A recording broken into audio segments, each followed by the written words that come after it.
Hi gang and Assalamualaikum. Welcome back to another episode of the podcast series. As you know, this is a continuation of the podcast What's Up Gang, and this is where we invite alumni from the exchange to share and give insights about certain issues globally and locally. Why we do this is because we want to inspire other change makers and leaders, future leaders, to speak more about certain topics. So, before we do that, first, don't forget to subscribe to our YouTube channel. Hold on, I have to double check because this is really, really important. Our YouTube channel is Hi Gang Podcast and our Facebook is JBS Negara and Belia.my. Instagram and TikTok is the same, JBS Negara for both. And then our X is JBS_Negara. And if you want for more information, you can go to our website, which is www.kbs.gov.my as well as www.jbsn.gov.my. If you happen to talk about us on your social media, don't forget to use the hashtags Team KBS, #JBSN, #JBSN Bersama, and #Rakan Muda.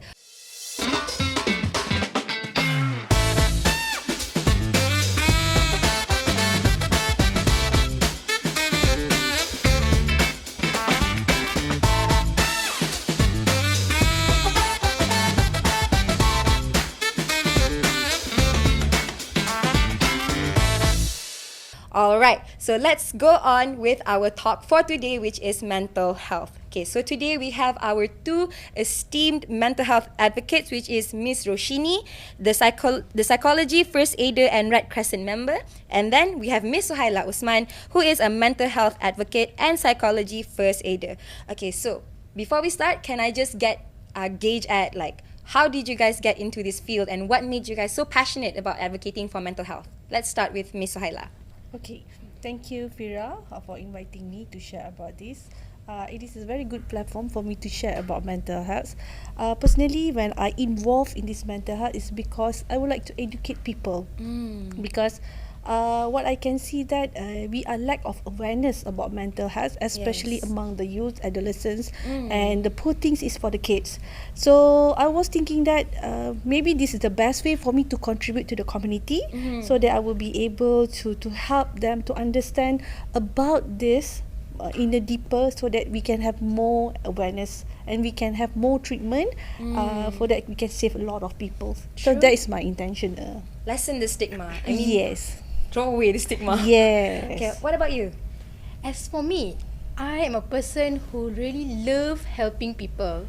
So I think what's the best way for me to actually, help people? So it's through volunteering.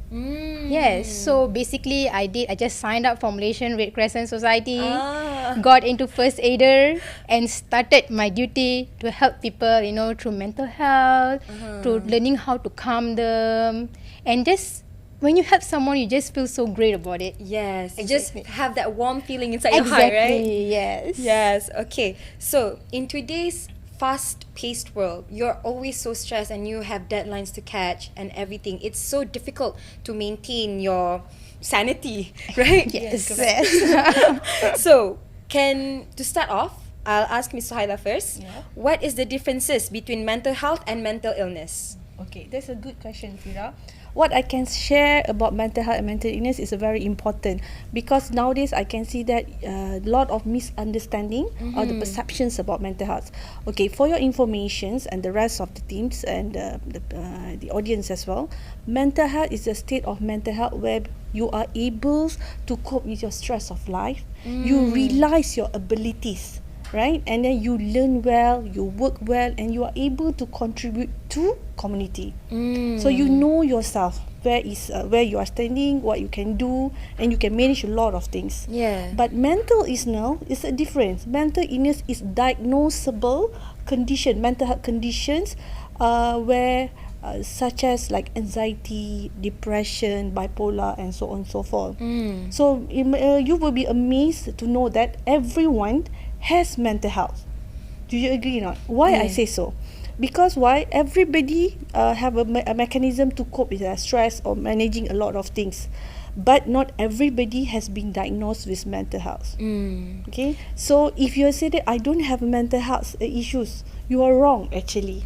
Everyone, included baby, because they have their own challenges, included teenagers, they also have their own challenges. People like us also have our own challenges. So everyone in our community, regardless who you are, what position you are holding, you have a mental health.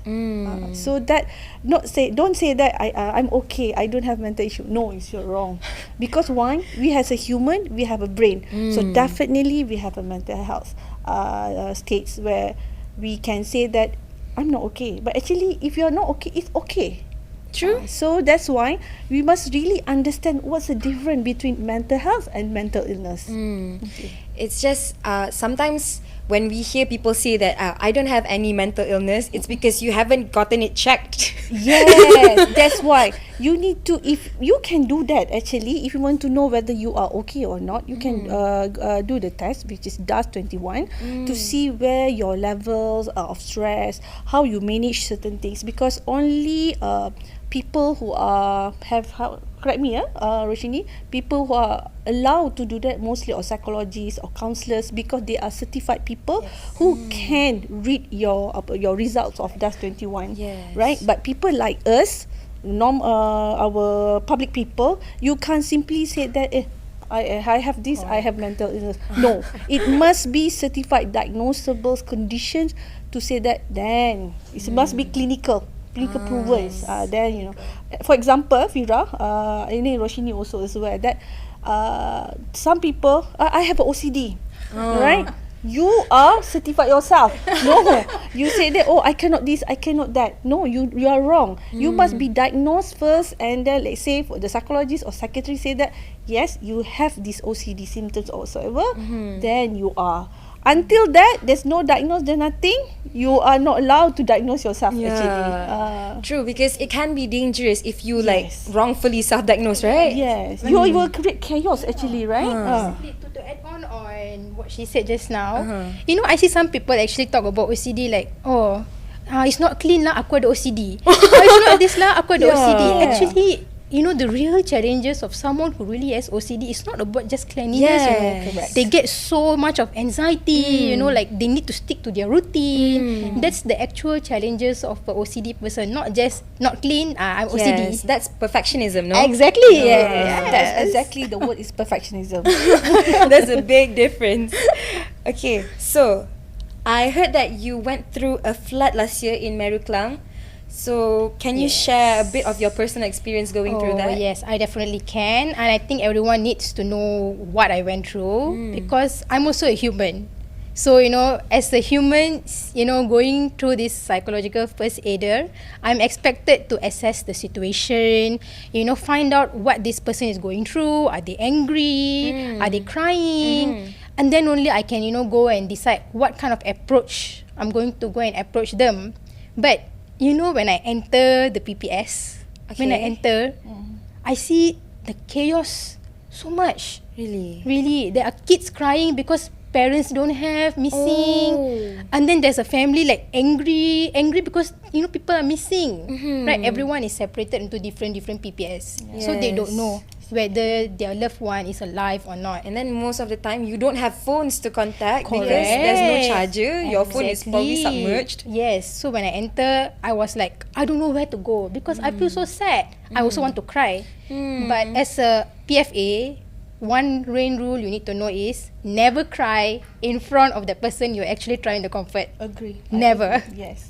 You cannot cry. That was the first thing I learned during my certification for PFA.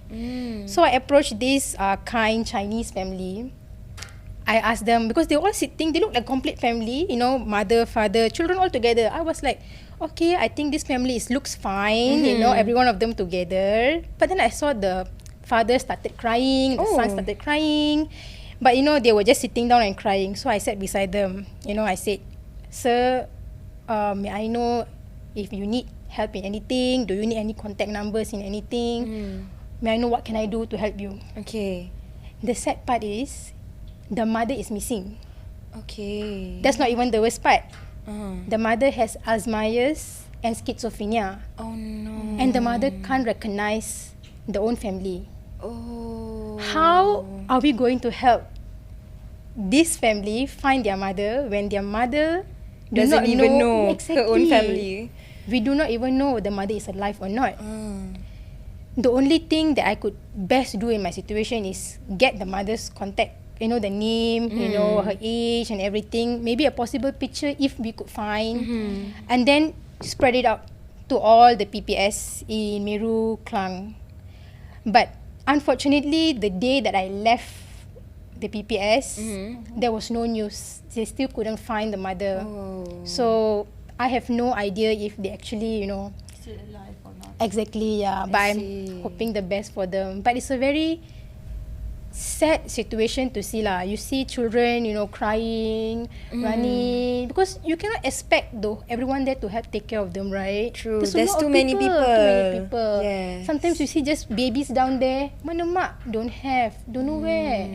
So yeah, it's a very heartbreaking situation, and I think not everyone is capable of going through this certification. For example, me. Yeah. If I see people cry, it's like automatically, bro. Exactly. It's like sync. So you need to be strong and mentally ready to be deployed.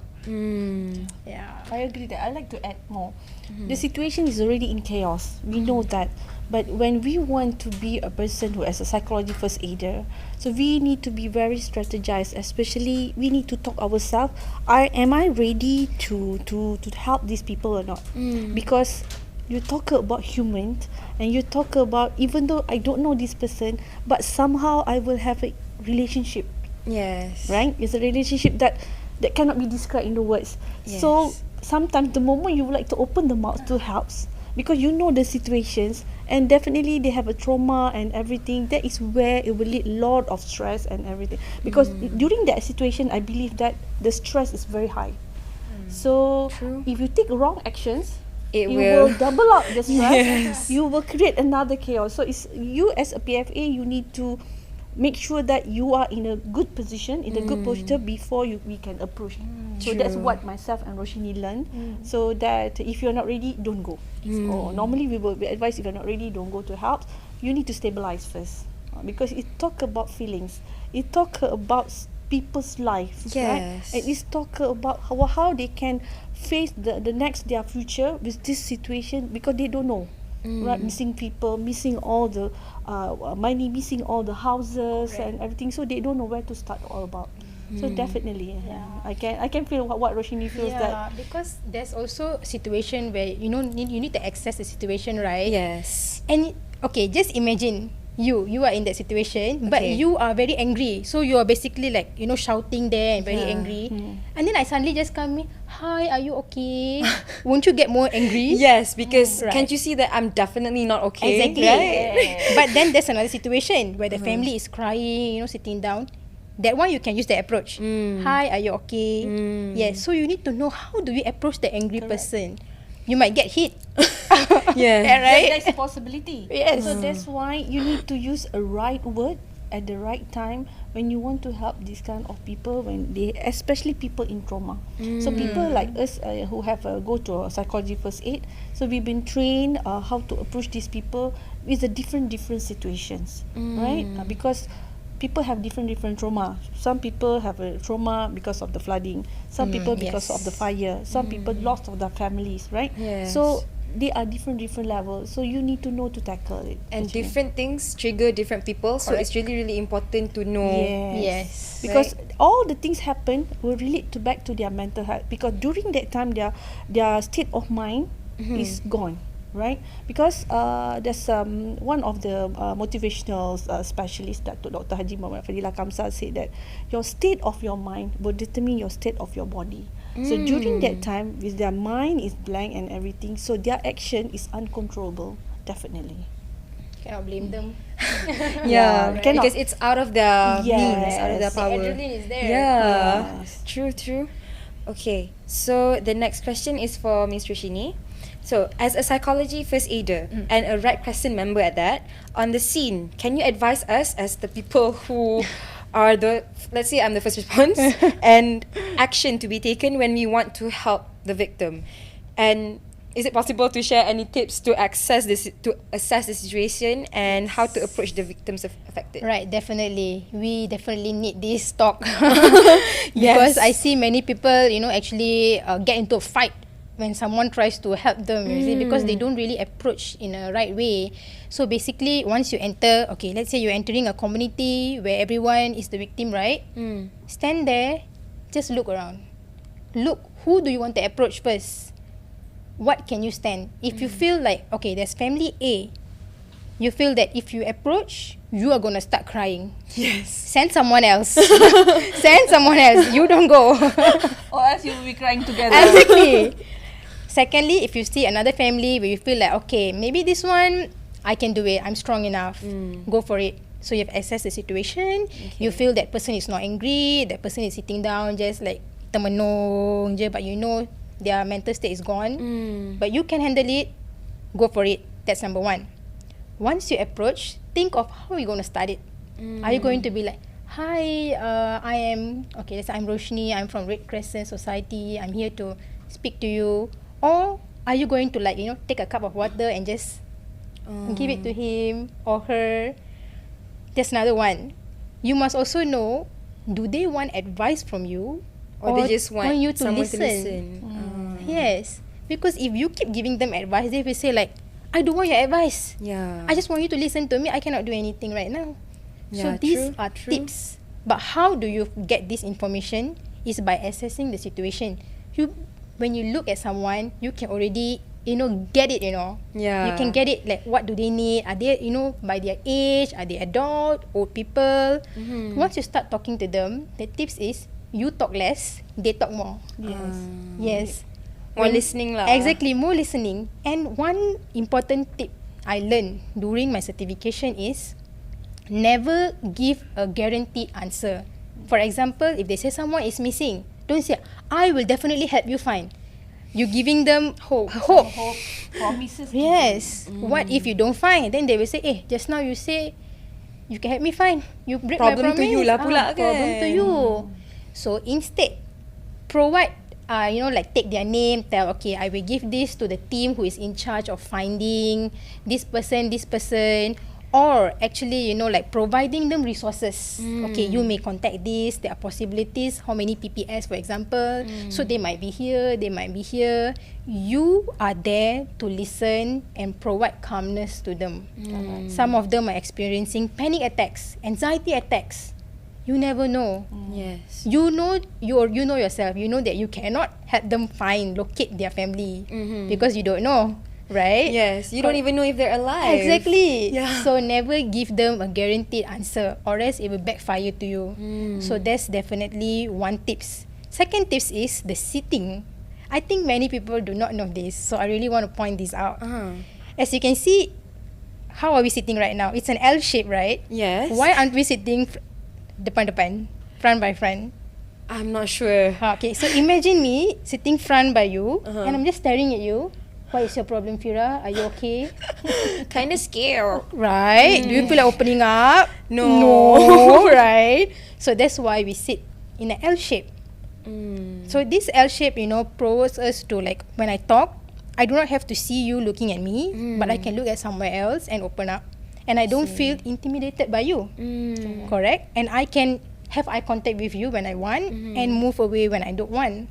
So this gives me a space in front here to actually talk to you and feel comfortable. Yeah. So this is the important sitting that many people need to know. That's why if you go to any psychology or doctor treatment, you don't sit depan-depan doctor. The patient sits here, the doctor sits tepi, right? It's an L shape. So you see how it works?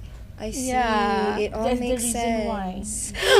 Yes. Right. The more you learn, the more you don't know stuff. Yes. I see. Okay. So, what about you, Miss Suhaila? Okay. Can you please share a story about that one respondent that you interviewed who suffers from mental health issues? So, what is the most valuable takeaway that you can get from that interview? Okay. This one is based on true story. It's one of my colleagues work in airline. Unfortunately, he's already passed away. But he would like me to share about this. Okay. he was diagnosed have a mental illness whereby he already become a split personality. It was started when he was during 2020 we have a MCO, and airlines start sending people off and everything, so he one of them. So he being jobless, and after 6 months I found out that he was half naked on the road. So we contact most of our friends to help him, to save him. So we managed to save him, and we bring him to the hospital where he was being diagnosed, because he already not able to recognize himself, because he have gone through series of anxiety, depressions without any treatments. Because of fear, he lost a job, because financial is become a big issue during the MCO. So he was thinking that how he want to survive and everything. So he already after he was diagnosed, but before that, prior to that, we sent back him to his village somewhere in Johor, in Muar. Unfortunately, we thought that after we do have some treatment, he should be okay. So we left him with the family and we go back to our places. And after a month, I get to know from our friends that he started or burned his brother office. He started burn the houses and everything. In Johor? Yes, in Johor. He started to be to have a destructive hallucination. Hallucination. Okay, he already said that he was sent by the God to teach all the people about the doom days. Okay, hari kiamat is already coming. Okay, he now said that he now is doing Allah Subhanahu Wa Taala jobs already. So he hampir almost say that he's become a prophet. Because of the hallucinations and everything, he not able to identify which is the real one, which is the fantasy and everything. Because from illusion, it became a hallucinations already. So, but then that is where we have to call police. And police arrest him, bring him to the doctors, and he was diagnosed as already level stage 4 or 5. He is split personality disorder. So that one thing that I can say that people like this, why they become very, very severe, from modest to become a severe, because they don't have a support system. Okay, for youths, not regardless youths, kids or adults, right? If you have any members, family members or friends, right, having go through a series of mental illness, the most important is you must have a system support. We have to be a system support for them, because this is the way how actually they are looking for helps. They are crying out for helps. But for us, alah, mengada-ngada. No, actually not. They actually need help, but the way how they looking for help, this kind of behavior, if kids, we say tantrum, right? Yes. So they throw things and everything. But for these people who having these issues, they will do something that unimaginable, to the level where we can see that a lot of youths right now commit suicide. Yes. Right? Okay. Recently, our Ministry of Transport come out with Malaysian Youth Index 2023. In 2019, commit suicide case, we have 953 cases In Malaysia? Yes, it's in Malaysia, age between 15 to 30, right? Now in 2020 we have 2,113 cases. You just imagine. That's like twice. Yes, the age between 15 to 30. This is a very fragile age whereby they prone to commit suicide. So that's why the key takeaway here is that always don't be judgmental. We used to be, as a community, we used to be very judgmental. See, this fella, I told you he have a mental problems. That is a normal statement we can hear, right? But actually you cannot say that. It's not being sensitive, right? Yes, you need to be sensitive. And you need to be a busybody. What kind of busybody? Busybody, a positive busybody. You concern, you care, right? So that this my friend Roshini actually need help, something like that. So what kind of help? So being a listener to this person, actually you become a good system support. So that's why for you to have this, we need to create more awareness to the family members, to the community, so that actually mental illness can be cured with the proper treatment. If we have a cancer survivor, we also will have a mental health survivor as well. True. I've seen a lot, right? I have a breakfast with one of my friends, right? After 2 hours, I received call from my friend. Her daughter at the age of 23 killed herself in front of the house. Ya Allah. Innalillah. Good students, college students, 4 flats results, but kill herself. You see how prone, because they are not really resilient. So that's why we as a community or as a family members or as a friends, we need to support these people if we were to know have. Encourage them to get a treatment. It can be treated. It's not that cannot be treated. Those days, I understand in Indonesia, those people who have this illness, they will lock them in one of the small houses. So if you lock this person, it will get worse. It will get worse, right? Because for them it's like a disease. Actually, no, it can be treated, provided that we must have a clear information. That's why I said our use now, information is in the on fingertips, right? The technology is there. What you need to do is you read, you understand, then you can become a system. Because with your information that you have, you understand the situation. You believe me, correct me, Roshini, they can save a lot of life. Am I right? Yes, definitely. They can save a lot of life because they know. For example, Fira, Fira, I see that you have a panic attack when you need to do something, right? Sometimes, for instance. So I know your situation. So Fira, before you do this, why not we do something this so that to help you don't have panic attack, for example. Even if this is just an example, but I feel so hurt right now. Yes. I feel so seen. Yes. But then, always believe that it's okay not to be okay, because not everybody how do I say that, know that actually they have mental illness. That's why I said everyone has mental health, but not everyone has been diagnosed have a mental illness. We have stress, I have a stress, you have a stress. It's one of the mental is the issue. It is just that you are able to cope with the stress. I able to cope, but sometimes other people not able. They need somebody to support them to cope with the stress of the life due to financial, due to trauma in their life and everything. So that's why it's very important. The key takeaway is that support system is very important in our community, especially among the youth. Because I don't want to see our youth keep increasing the cases of. It's scary when the Malaysian Index Youth Index 2023 came out by our Ministry of Youth and Sport, saying that 2,113 from 953 within 1 year. So it's a double up the numbers. This is really scary, but this is the reality that we need to face right now. I think one thing that makes people like 15 to 30 really prone to it is because one thing is that they don't have any money to go away, because sometimes the problem is because the household is abusive. Yes. Because I have one story to share as well.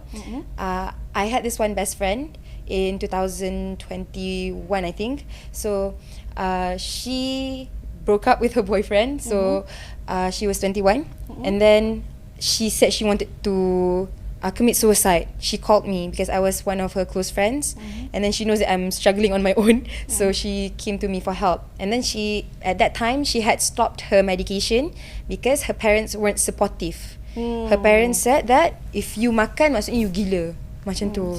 So that is really, really bad, because by that point she is already so bad. And then I asked her to go and I called the ambulance for her.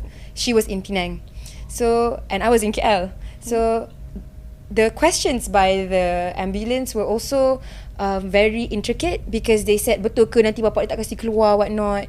So I feel like that also is a matter as well. And then when my friend went and gone down to go to the ambulance, her dad actually dragged her upstairs and locked her inside her room. It's a wrong way actually. That's why we need to have a lot of educations about this. And I can say that the new generation right now, they are not really sustainable. They are not really resilient.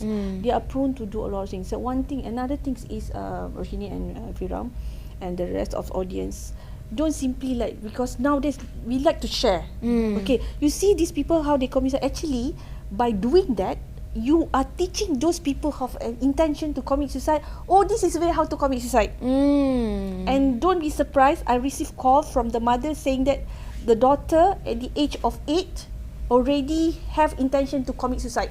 8? At the age of 8, from school from Bera, Pahang. It's really surprised.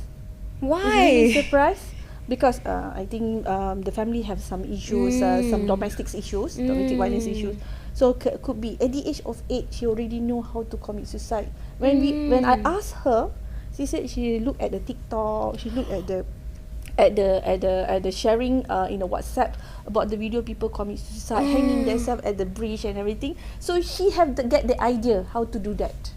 If she hadn't been exposed to those things, she would Yeah. not have any idea that those things are doable. Yeah, that's why if you know that your friends or your family members have any mental health issue or whatsoever, don't simply share about this kind of videos, this kind of media, because actually you are giving them an idea how to do that instead of to prevent it that.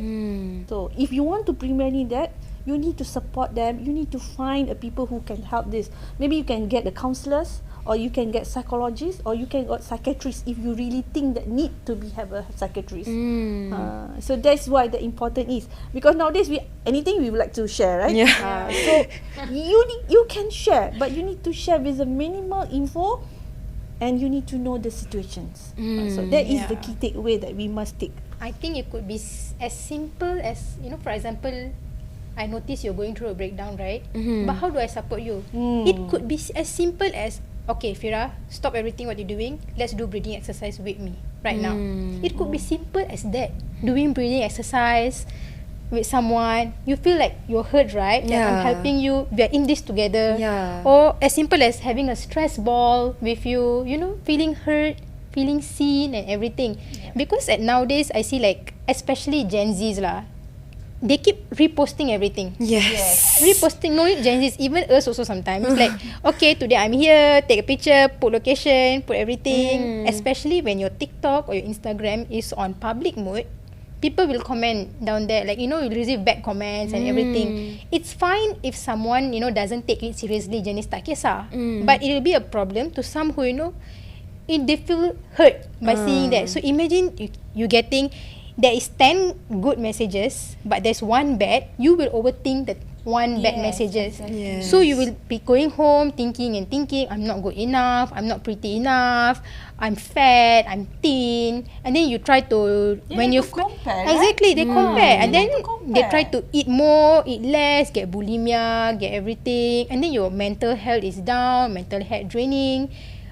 It's so bad. So there is this one quote that I always say: when you have never walked in someone else's pathway, you will never know unless you walk in their shoes. Correct. Yes. I'm from a family where my grandmother was diagnosed with Parkinson's, Alzheimer's and schizophrenia. 3 together in one. But before she got diagnosed with that, I used to see, some children being, scolding or being stressed with their parents who are having that diagnosis and everything. I'll be like, kenapa kejam sangat dengan your parents? Why are you so, why are you so mean, right? But once it happened to my family, I understand it's not easy taking care of an old people. Yes. It's not an easy as taking care of a baby. The amount of patience that you need to have. You need to have. You cannot blame someone when they get so stressed. When you get so stressed or you get angry with someone, your parents who have, Alzheimer's or Parkinson's, because it's not easy. My grandmother had Parkinson's at Alzheimer's, which she forgets her own children, her own grandchildren. I'm the eldest grandchild, very much loved by her. Imagine, she was such an angel, but imagine tiba-tiba getting scolded by all mean words because you don't know who you are. Yeah, and that's not her fault And at that's all. not her fault. And then you also get hurt because you feel like, where is this loving person that was once my grandmother, right? And then my grandmother passed away like 3 years ago, not because having cancer, not because high blood pressure, not because stroke, but just because she has schizophrenia as well. She see things, and then she the things that she see tells her, oh, your children are bad, there's someone outside your house, or hallucinations, and then don't eat.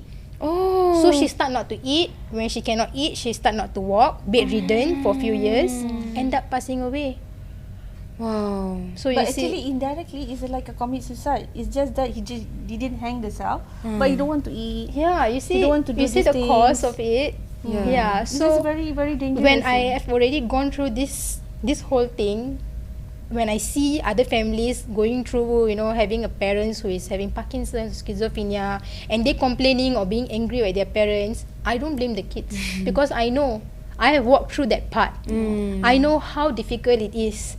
It is not easy, and it is very stressful, not only to that person but to you. Your mental health pun tak kuat. You see someone, your loved one, dying in front of you slowly, And you cannot do anything about it. and they forget you. That's sad, right? Yes. Yeah. That's where sometimes, because of our loved one in that condition, we become depressed. Exactly. So a series of depressions also will lead to another negative way. Mhm. That because anxiety, it was started from your panic attack, and correct. the third one, it will become a depression.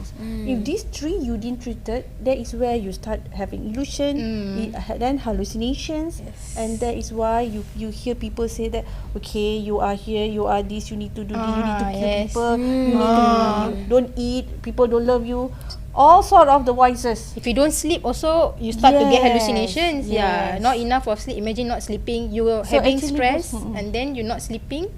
So at that point, Hallucinations. you're Betul. not even yourself. Yes, So you're not that's even why yourself. that's why both party need to take care each other, and then those people who look after this old people, you must be very strong. Your mentals must be strong. Your Correct. body also needs to be strong. But it's not that easy. Job. But it is a doable if you have information, you have awareness, you know what need to do, and you have the resources. And the most important Roshini just now is a support. Yeah, exactly. The The support Yeah, system. You it's need very a very important. strong support system. Imagine you are the only person taking care of your parents, and then your siblings don't want to take care, just give money only, then say, oh, I give you money, enough what to take care? You didn't take care of your family. I give money. Giving money means I take care. You lah pergi take care. Right. I know. It's not the same at Exactly, all. it's not the Yeah. same. If you pass to the fella, definitely he they cannot will do, want. right? Ah. So how? So no support system. The person just struggle alone with with the mother who is sick. Siblings bagi duit ni. Then how? So that's you need a good support system. Yeah. Okay. So, which brings us to the next question. Since what inspires you, Roshini, Yes. to be a PFA and Red Crescent member? Okay, so to start from the basics, I am a science stream student. Mm. So initially, I wanted to do science related. I wanted to work in hospitals Doctor. because I really love helping people. It gives you a sense of accomplishment in Yes. life, right? You feel like so fulfilled. This is why I'm born in this world. This is why I'm here, right? But my science subject's not that good. Yes. Sama. So I eventually changed my path doing bioinformatics. So where I use programming to determine like cancer before the person gets cancer. Machine learning, artificial intelligence. So I do this. So I also did research in cervical cancer as well before. So I'm thinking that, okay, why not instead of going fully science, I can help someone, integrating computer science, which is now, right, modern Yes. world, computer science and also science together, right? So I decided to continue my research while doing this, and I feel that I am born to help people. And That's really nice. and many people have actually told me that, oh, you ni suka tolong orang you're so helpful, everything. So I decided, okay, the best part, you join Malaysian Red Crescent team, that's their main, objective, Goal. right? Yeah, that's their what they do. That's what they do. So yes, so sometimes we also have visits to hospitals. The sad one is not just normal visit to any hospital, pediatric cancer. Oh. Yes, Oh, so that is interesting. yes, pediatric cancer. You see kids as young as babies having cancer. So poor things. And I'm telling you, it's not for the weak. Really? You really need to be very strong. When you enter the room, you will have this stench, this smell. You know, the chemo with the meds and everything. When you smell that, you know this is cancer. When you enter, you see the children half bald, very weak, cannot get up, parents crying at the side, because kids will be from baby 3 years old suffering and you cannot do anything. So you're there basically to give support. In what way? You try to bring entertainment to them. So basically, there are some of us who dresses up like Mickey Mouse, Minnie Mouse, Disney princesses and everything. Frozen was the hot topic back then. So everyone dressed like Elsa and everything. And then we come and try to, at least Lighten the mood lah. lighten the mood, because we know most of the kids over there are in their last stages. So there's no way of them to help them anymore. So we bring those to them for them to, A little bit happiness lah. so that they have good memories before their time actually ends. So I think this PFA thingy in Malaysia Red Crescent is actually a very good opportunity for everyone to join. And their membership is only like you pay 1 year once, and you can get access to all the courses inside. And you can actually apply for any courses, any certifications. They have from PFA certifications to want to learn how to do what is that called? CPR. Yeah, CPR. Learn CPR, and then you want to do hospital visits. You have to go through all the certification first. Once you go through the certifications, and then when you complete your 5-day training or 3-day training, and then you will get added in a WhatsApp group, and then you'll get deployed when it's needed. But PFA usually deployed every year because Malaysia season, banjir every year, right? And then you already know, okay, tempat mana nak banjir, Meru is going to be a place, Kelantan or everything, so you get deployed. I see. So Yeah. deployed in Malaysia lah. Deployed in Malaysia, yes. There's also some deployment in Sabah, Sarawak, but that is mainly focused for those Sabah Sarawakians are already there. Unless tak cukup orang, then only we will get. From here, Yeah, we deployed from here. But it's a very rewarding, I would say a very rewarding one, but also very challenging, because I have a few PFA that tarik diri because They cannot. and they started getting anxiety. Yang before this don't have anxiety, then suddenly after joining this got anxiety. So that's not It's a not for good- It's not everyone. for everyone. So unless you think that joining this can build you up, give you a great exposure, then join. So you need to genuinely love helping people, providing resource. You need to be very resourceful. Yes. When someone asks you, when someone is someone stuck, they'll be like, okay, where should I go? You need to know, okay, I know this person, I know this contact, give them straight away, do it. It needs to be done at that time itself. At the point of time. At that point itself, because you might not know. 5 minutes ago, you see them. Another 5 minutes, Gone already. gone already. So you need to give them that last bit of hope for them to hold on That 5 minutes last- longer. Exactly. It's what they might need. Correct. Correct. Yes. Sometimes one call, actually you can save a lot of life. We don't know that maybe this fella is on the bridge, is trying to jump in, but Yes. he have still call you, say that I am the midst this. Perhaps with your help, it will stop the intention to commit suicide. Okay, one call sometimes will help. You don't know. True. That's- What about you, Miss Suhaila? What inspired you to be a PFA member? Okay, my professions for the last 30 years, I'm the HR personnel, right? In a corporate, so that I'm more on people's. I like to engage with people. I like to listen to people. Maybe by that nature. So after I step up from corporate, I become a trainer and a consultant. So I was thinking that why not I can contribute to the community through the expertise that I have. So one thing that I realized that this is the best platform for me to help to create awareness about mental health. Since we started our MCO, where we can see the statistic increasing 100 to 100%, right? And then because the experience that I have with the friends and family members who having the anxiety, who having a depressions, and as I just now shared with you, my colleagues and also one of the daughters of the friends killing themselves, right? So that is where I want to create more awareness to the community to see that these people can be saved. This illness can be treated. You need to be fair. You need to listen to them. Don't lock them. Don't hide, because our community always like to keep it as a secret. Yes. They don't want people to know because they feel shame about it. Actually, There's nothing to be shamed about. This is something that normal. That not say normal in terms of normal. It's something that you need to look after and can be treated, right? So that's why I said that every challenges there is a solution. It's just a matter of how you want to find it. So that is where is really become a motivation to me, so that I want to create more awareness, because I believe that with that I able to save a lot of people's life. So Yes, and I agree. Which brings us to the next question, which is destigmatization. Yes. And how to destigma. Maybe each of you can give one so that I can tell other Okay. people. These stigmatizations, is quite I can say high levels of language, right? But actually it's a reducing perceptions. Okay, when you reducing perception, meaning that you not to being judgmental. I cannot simply say that this fella having problem actually. No, you can judge people, Oh, okay, Genie, he's a crazy person. Really crazy with his whatever the attitude, whatever behavior. No. You need to diagnose. This person has been to diagnose first before you can say the crazy. Crazy actually is already at the level of high level whereby psychiatrists only can diagnose. Right? So that's why I what I can say that you don't be judgmental.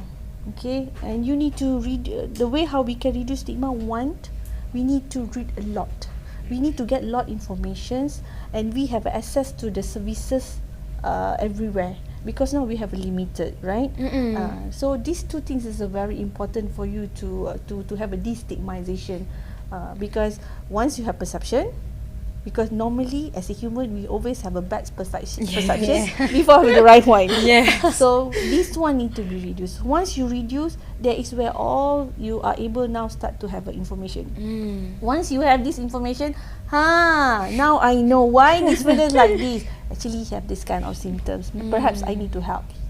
So that is where the first step actually for you to help this kind of people to be a support system. Correct. So the key to approaching these types of problems is basically to approach the topic with like an open heart and not be judgmental at all, because you don't know what that person is going through, right? You cannot. What I can say that you cannot be judgmental.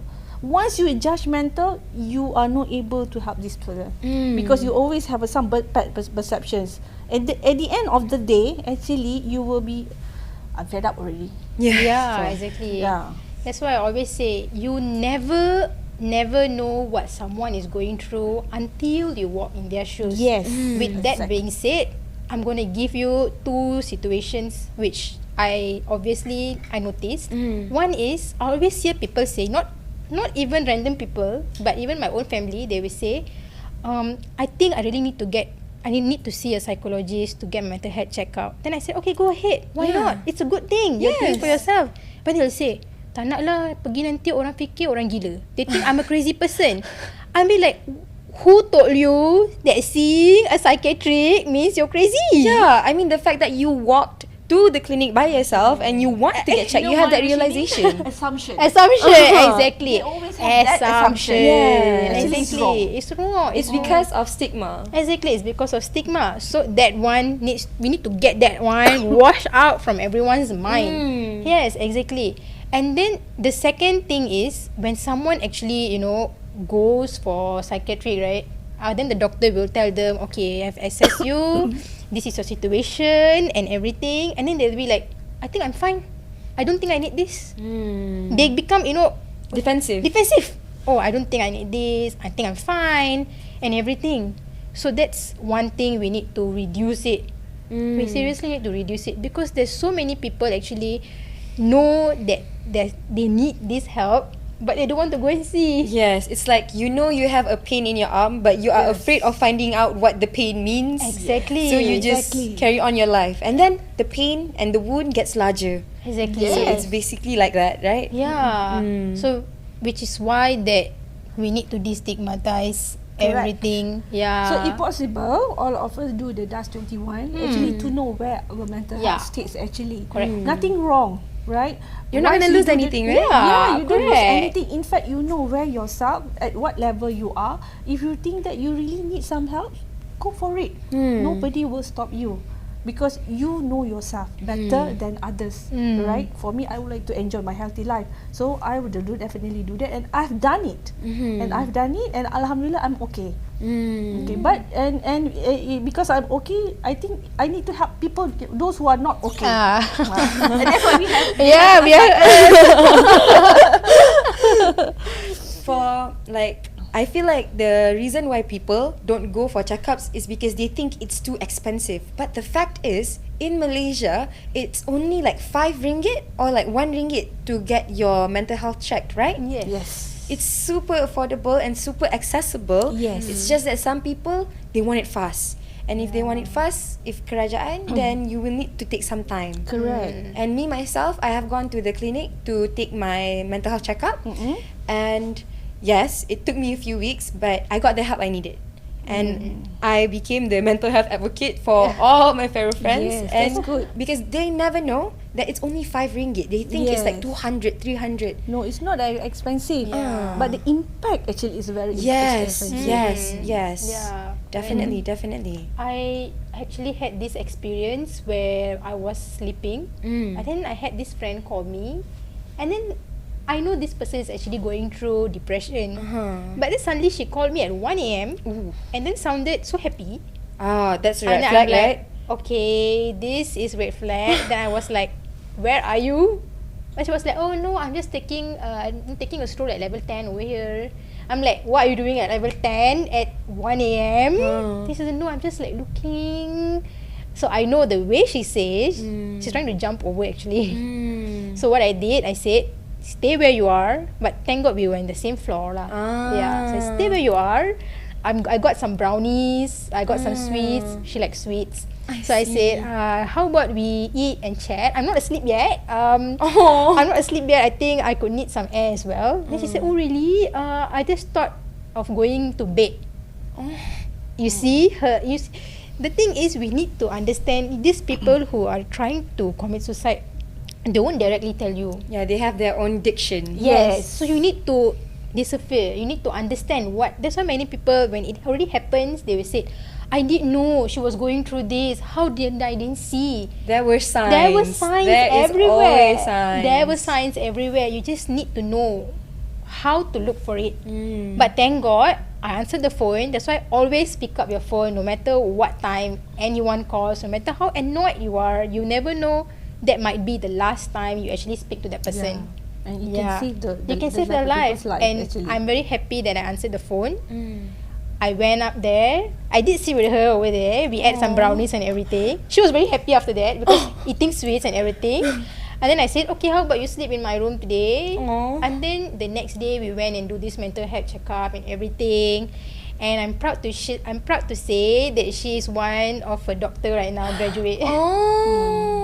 Sometimes people, Yes. the young people, they are stressed when they have exams and everything, right? So normally these things will lead when they have a stress that they cannot able to manage it. Yes. So that's why I just now when I mentioned what's the difference between the mental health and mental illness, right? Because mental health is saying that you are able to realize your abilities, you can learn well, work well, you can contribute back to your community. But these people, they cannot do that anymore. They're not They fit, feel right? they already at the level that reach the maximum. Yeah. Like the string with the stretch is already maximum already. So they start to do something unimaginable. So that is where the dangerous is. True. So, That is very, very scary. yeah. Yeah. Okay, so with that in mind, how do we like maintain a healthy mental health and how to distress the healthy way? Sometimes people cope in the most unhealthy way possible, Yes. like hurting themselves, Correct. punching walls. That is not healthy, definitely short term and long term. So what is the best way to distress and keep a healthy mind? You want me to start, Roshini? Okay. Oh yeah, sure. Okay. There are 7 elements actually for you to stay in healthy life, right? One, your food. Your food intake is a very, very important because the mental illness started with the food. For instance, I can say anxiety. It was started if you have a gastric. If you didn't take care, it will become a GERD. Yes. GERD will lead to anxiety. You didn't treat well, Second, it goes through depressions. Mm. This anxiety will come with a panic attack together. It will go to depressions. Once you depress, right, it's a stage whereby you're prone to be another level. Could be you become a bipolar. You can become a schizo. Could be you can be a split personality, and so on and so forth. Or the worst one is you start committing suicide when it is already to the maximum. So food is most important. Second is environment. Your environment. That's why I said support system is very important. So please make sure yourself always be with people. Yeah, don't be alone. Yes. So speak up. Yes, That's the definitely. most important. And there are another elements lah, like financials and so on and so forth. It will involve. But these two things is very important. Pivotal lah. Yes. So, in conclusion, I got from what you said just now is that destigmatizing is a big step in raising awareness when it comes to mental health, and that this problem is much larger than we may think it is. Yes, Than the mass exactly. might think it is. Exactly. People like to downplay mental health because it's not visible. You don't see the pain physically, right? So people like to downplay it, and that is not what we want in the future. So I would like to say thank you very much for your help, and thank you very much for coming on to our podcast. What you have shared today is very, very inspirational, and I bet the viewers who are watching are really inspired to help other people and bring awareness to this topic as well, because it is so not talked about because of the Yes, stigma. definitely. Okay, so I just want to say thank you so much to our experts, to our PFAs. You guys are the best, and I wish I had you guys when I was struggling when I was 18. Yes, please call me. Or please call Roshini. I'll answer. I'm just one call away. All right. So to wrap up, last but not least, thank you so much to our guests, and thank you to everyone who have stayed through the end. And don't forget to subscribe to our channel, the High Gang Podcast, and don't forget to like our Facebook page and follow us on TikTok and Instagram at JBS Negara. Thank you so much. See you in the next one.